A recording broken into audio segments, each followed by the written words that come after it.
Pakistan peoples party हमेशा से ये कहती आ रही है कि सबके लिए बराबर होना चाहिए, किसी को भी कोई फेवरेटिज्म जो है वो नहीं मिलना चाहिए।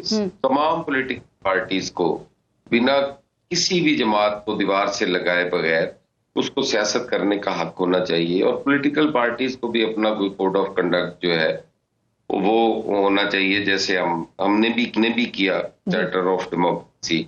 आज हम ये सारी बातें जो कर रहे हैं पब्लिक के सामने, हमने अपने सिस्टम को, अपने जमहूरी निजाम को एक तमाशा बनाया हुआ है।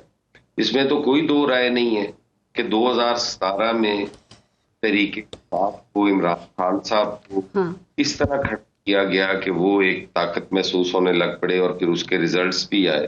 फिर उनकी हुकूमत बनाने के लिए क्या कुछ नहीं किया गया। इसी 2013 में अगर आप चले जाएं वो भी आप देख लें तो उस वक्त जो सर पीचेज हो रही थी। मुझे जरा बात कंप्लीट कर लेने, मैं 2 लाइनों में अर्ज करूंगा। अगर असगर खान केस के फैसले पे अमल दरामद हो जाता, हर चीज जो है वो दूध का दूध और पानी का पानी हो जाता।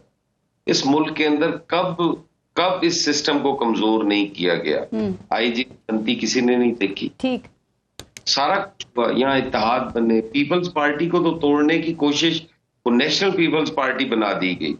कभी मुस्तफा जतोई को लीडर बनाने की कोशिश, कभी घर को लीडर बनाने की कोशिश, कभी पैट्रियट्स बना के पीपल्स पार्टी को तोड़ा गया। ये सारा कुछ तो होता है। सर, पीपल्स पार्टी पे जुल्म हुआ, लेकिन सवाल सुनिएगा। देखें, आप गिला कर रहे हैं, लेकिन 16 माह आप नून लीग के साथ इत्तेहादी थे, इनके साथ हुकूमत में थे। क्या आप लोगों को जरा भी इस बात का एहसास नहीं हुआ कि एस्टेब्लिशमेंट के नून लीग के साथ क्या मामला तय हो रहे हैं, और मियां नवाज शरीफ जो हैं वो लाडला बनने की उनकी तैयारी हो रही है? सर, अचानक तो ये नहीं हुआ होगा ना हसन मुर्तजा साहब, और ये मुमकिन है कि पीपल्स पार्टी इत्तेहादी होने की हैसियत से आपको कोई इल्म नहीं था इन चीजों का? देखें, अगर हमारे इल्म में होता तो हम जरूर उस पर बात करते। इल्म में नहीं था तो हम नहीं कर पाए ना। ये कैसे मुमकिन था कि हमारे खिलाफ ही एक साजिश हो रही हो और हम उसकी का हिस्सा हो?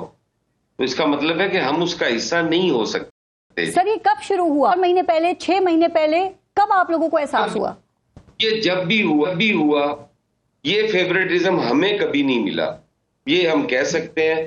बाकियों के साथ कब होता है, कब नहीं होता, होता है नहीं होता। जरदारी साहब के पास तो फॉर्मूले लिए आते थे, जरदारी साहब ने खुद कहा वो आते हैं फॉर्मूले बनवाने के लिए। सॉरी जी सर, मैं कह रही हूँ कि जरदारी साहब तो खुद ही कहते रहे ना कि हमारे पास तो आते रहे फॉर्मूले बनवाने के लिए। तो ऐसा हो सकता है कि पीपल्स पार्टी के साथ कोई ऐसा इंटरेक्शन ना हुआ हो? देखिए, पाकिस्तान पीपल्स पार्टी कभी भी ये नहीं चाहती कि वो किसी के कंधे को इस्तेमाल करे। हम कंधे इस्तेमाल करने वाले लोग नहीं हैं जी। हम इस चीज का हिस्सा ही नहीं रहे कभी। पाकिस्तान पीपल्स पार्टी कभी ये ख्वाहिश का इजहार ही नहीं किया कि हमें इक्तदार मिल जाए किसी चौक दरवाजे के जरिए। अवाम के जरिए आते हैं, थोड़ा मिले अवाम के जरिए। वो अब मैं हुकूमत गिराने का जिक्र नहीं करना चाहता, की भी गिरी थी और बहुत सारी मिसालें हैं। लेकिन अभी जो बिलाल कियानी साहब इस्तकबाल की मियाँ साहब की बात कर रहे थे, तो सर आप लोग कह रहे हैं कि ये मियाँ साहब का जो इस्तकबाल है करना चाहिए, उसका जिक्र क्यों नहीं करना चाहिए? पीपल्स पार्टी ने उसमें बलूचिस्तान की हुकूमत कैसे गिरी थी? हमने कोई साजिश नहीं की। अगर हुकूमत आईनी तरीके से नो कॉन्फिडेंस के जरिए जाती है, अगर कोई अपनी अक्सरियत खो देता है, तो क्या पीपल्स पार्टी उसमें बेईमानी कर रही है या किसी के साथ ज्यादती कर रही है? कतन नहीं है। कंधा हट जाता है तो फिर ये बातें ना सर, आपने जो रियासती को आप उससे ना जोड़े। असेंबली के अंदर लोगों के इत्तेहाद बनते भी रहते हैं, टूटते भी रहते हैं। बिल्कुल मानती हूँ इस बात को, और आपको पता है ये कब होता है, क्यों होता है, कैसे होता है। मेरी अर्ज सुने ना, PMLN ने हमें छोड़ दिया था, उनका जमहूरी हक था। वो अलहदा हो गए, वो अलहदा अपने सिंबल पे इलेक्ट होके आए थे। हमने अपना काफ लीग के साथ कर दिया, MPM को साथ लेके चल पड़े। ये तो इत्तेहाद बनते रहते हैं, टूटते रहते हैं। कह रहे हैं बिल्कुल। मैं तो एक बात मुझे और बता दें कि ये मियां साहब का रियासती इस्तकबाल कैसे था? पीपल्स पार्टी कैसे इसको रियासती इस्तकबाल कह रही है? क्योंकि इस वक्त मुल्क में निगरान हुकूमत है, और जो वजीर आजम है निगरान, उनकी तैनाती पे पाकिस्तान पीपल्स पार्टी को कोई एतराज नहीं था। इवन के जो पंजाब के CM हैं मोहसिन नकवी, उनकी तैनाती पे भी आपको कोई एतराज नहीं था, तो ये रियासती इस्तकबाल कैसे था मियां साहब का? ये तो उस वक्त पता चलता है ना, जब किसी पे एतमाद किया जाए और वो आपके एतमाद को ठेस पहुंचाए या उसको तोड़े, उस वक्त पता चलता है ना। हमने मोहसिन नकवी एक प्रोफेशनल थे, एक अच्छे आदमी थे, हम समझते थे कि वो न्यूट्रल रहेंगे, वो सबको लेवल प्लेइंग फील्ड देंगे। हम समझते थे वज़ीर आज़म साहब जो है वो अच्छा परफॉर्म करेंगे। अब एक चीज अगर उनकी नामजदगी के बाद होती है, सामने आती है, तो इसका मतलब ये तो नहीं है कि हमारा वो आपको ठेस किसने पहुंचाई? हुकूमत ने या नून लीग ने?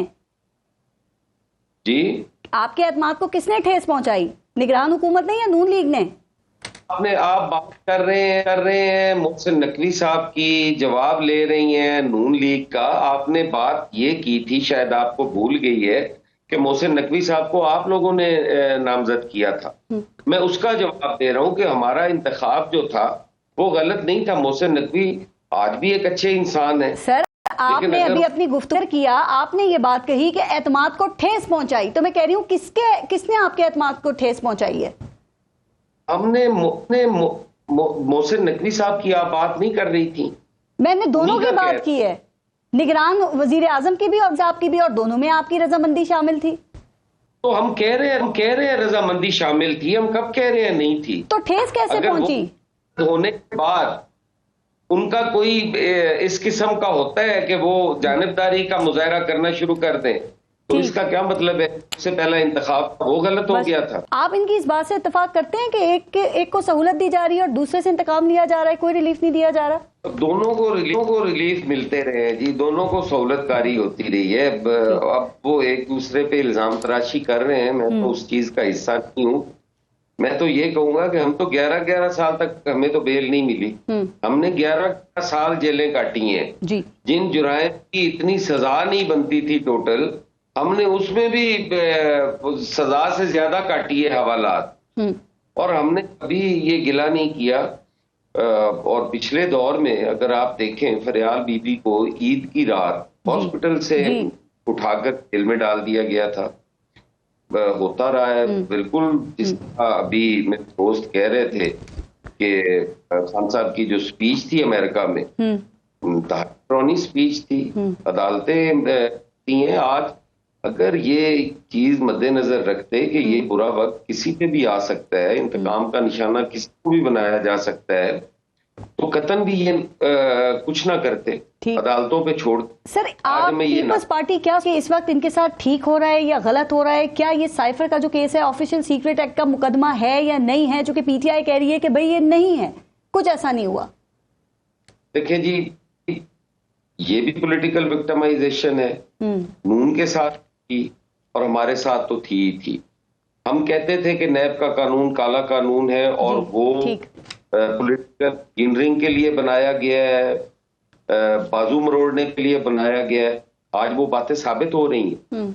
आज वो नैब आप देखें कोर्ट में बैठी होती है, अदालत बुलाती भी नहीं है, फिर भी जाके बैठे होते हैं जी कि कोई हमारे लायक हुक्म है तो हमें बताएं। ठीक, तो ये तो हमेशा से ऐसे ही करता आ रहा है। राइट सर, मैंने आपसे सवाल इसलिए किया था, जो मैंने ये सवाल उठाया है कि ये ऑफिशियल सीक्रेट एक्ट का मुकदमा जो है, ये साइफर का केस, ये वजारत खारजा से साइफर का ताल्लुक होता है ना, तो ना ही वजारत खारजा और ना ही वजीर खारजा की तरफ से इस इशू पे तो कोई दिलचस्पी जाहिर नहीं की गई है, और पीपल्स पार्टी ने भी उस पर वैसे आवाज नहीं उठाई जैसे कि इस वक्त नून लीग या इदारे उठा रहे हैं।